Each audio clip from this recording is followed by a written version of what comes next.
வணக்கம். திருமணத்தை பற்றி, ஜாதி மதத்தை பற்றி, சடங்குகளை பற்றி எல்லாம் என்னோட மக ஒரு இன்டர்வியூ கொடுத்துருக்காங்க. அதை பற்றி சில பேர் ஆதரவாக கருத்து தெரிவிச்சிருக்காங்க, சில பேர் எதிர்ப்பாக கருத்து தெரிவிச்சிருக்காங்க. எங்கிட்ட அதை பற்றி கருத்து கேட்டாங்க. நான் ஒரு ப்ரௌடு பெரியாரிஸ்ட்.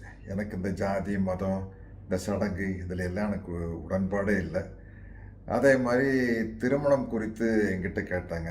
திருமணம் அப்படிங்கிறது ஒரு கட்டாயம் இல்லை, அது தனிநபர் விருப்பத்தை சார்ந்த விஷயம்.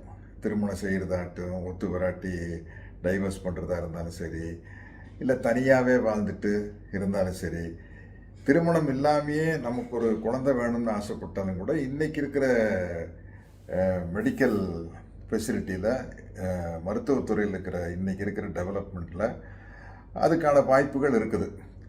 அது சரியாக அமையலாம், சரியாக அமையாமலும் போகலாம், பட் அதுக்கான வாய்ப்பு இருக்குது. அப்படி இருக்கும் பட்சத்தில் இது ஒரு தனிநபருடைய விருப்பம் சார்ந்த விஷயந்தான் அப்படிங்கிறது என்னுடைய கருத்து. அதனால் இந்த கருத்துக்களில் திவ்யா கூட நானும் ஒத்து போகிறேன், உடன்பட்டு போகிறேன் அப்படின்னு தெரிவிச்சுக்கிறேன். நன்றி, வணக்கம்.